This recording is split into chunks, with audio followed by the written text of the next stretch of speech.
Hi guys, welcome back to my channel. So today for dinner I'm going to be making some chili. It is one of our favorites here, so I want to show you how I make our chili, and if you're interested then just keep watching. Okay, so here are our ingredients starting from left to right. Cracked black pepper, pink Himalayan sea salt, paprika, 1 can of golden corn, this is whole kernel yellow corn, Simple Truth organic black beans, hot chili beans, this is Simple Truth organic, and then the hubby picked up some more and he got the Bush's mild chili beans, Daisy cottage cheese. No, we needed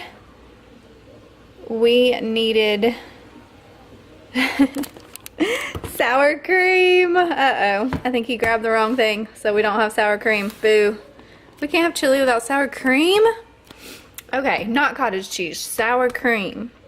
Then I've got some organic garlic, Simple Truth tomato ketchup, onion powder, chili powder, minced onions, dried, and garlic powder, cheddar cheese, 4 cheese Mexican cheese, and a little over a pound, almost 2 pounds of ground beef.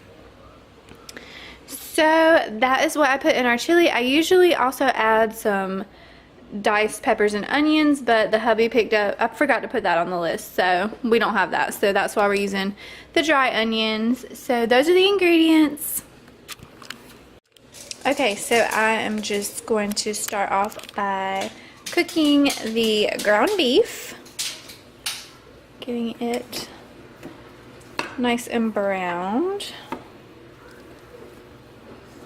And I'm loving my new Green Life skillets. I highly recommend this set. It's awesome and much better for you than the Teflon non-stick sets.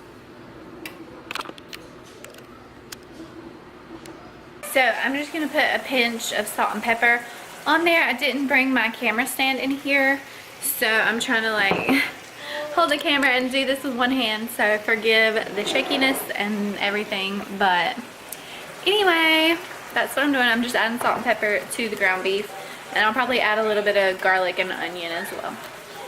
Okay, so our meat is nice and brown, so next we're just going to turn the heat off on this burner and drain or strain the meat and get all of that excess oil and fat out of there, because you do not want to eat all of that. That's very bad for you, so you definitely want to drain that off.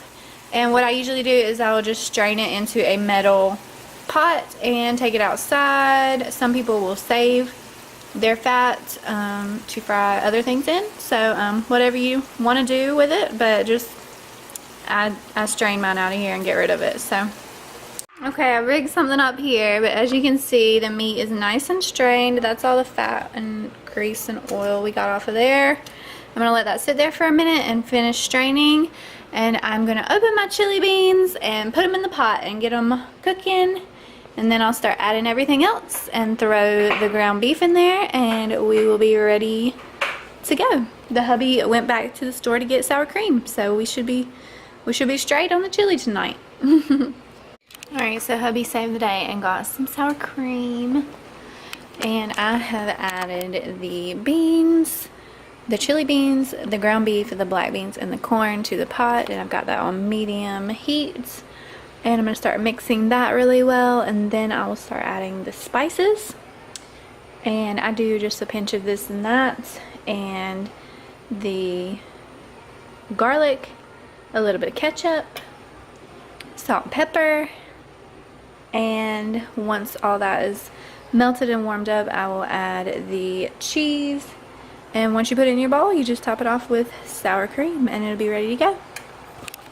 Start mixing all of this, and I highly recommend straining or draining the water, the excess water out of the black beans and the cans of corn before adding them. If you like your chili thicker, I would do that. If you like it more watery, I would leave the water in.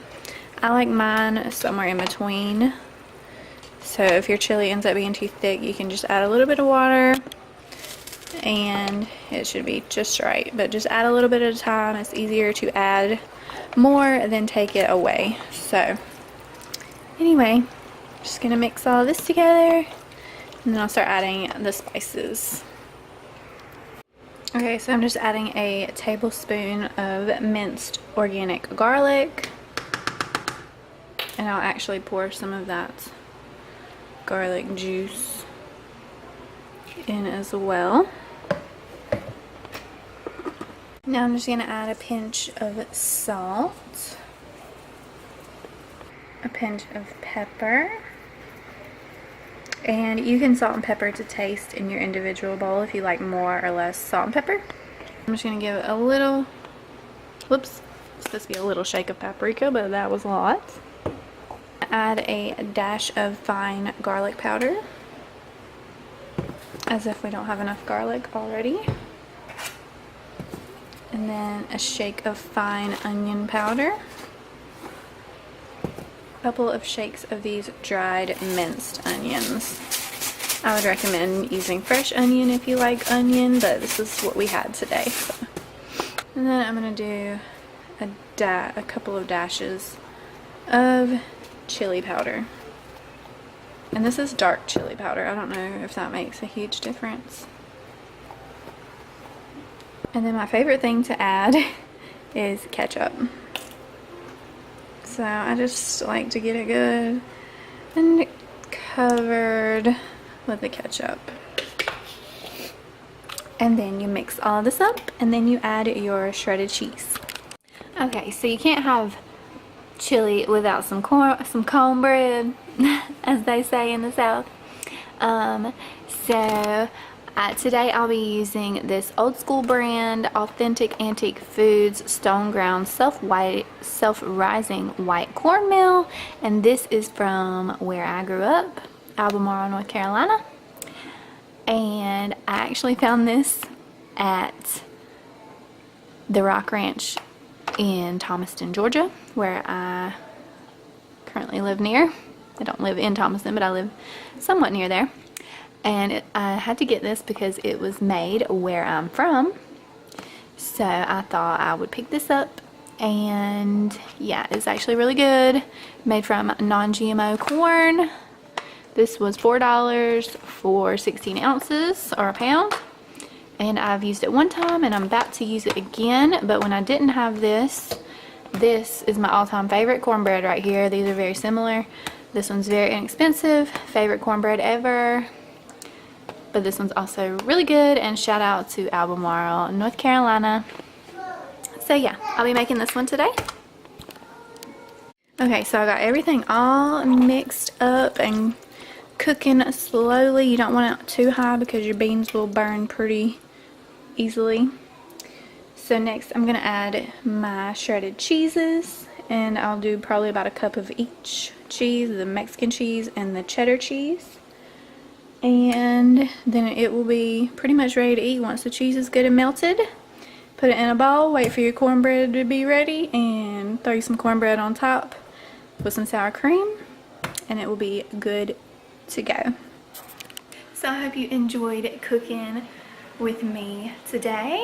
I am no chef or anything. This is just my favorite recipe on days like this. Alright, so here is the completed chili with shredded cheese and sour cream and cornbread on top, ready to eat. Can't wait. It's gonna be so delicious. I hope you enjoyed this, and if you tried it, comment below and let me know how you liked it or what you did different or how you make your chili. Thank you all so much for watching. I love you and Jesus loves you too. Don't forget to like and subscribe for more videos like this one. Talk to you soon. Bye.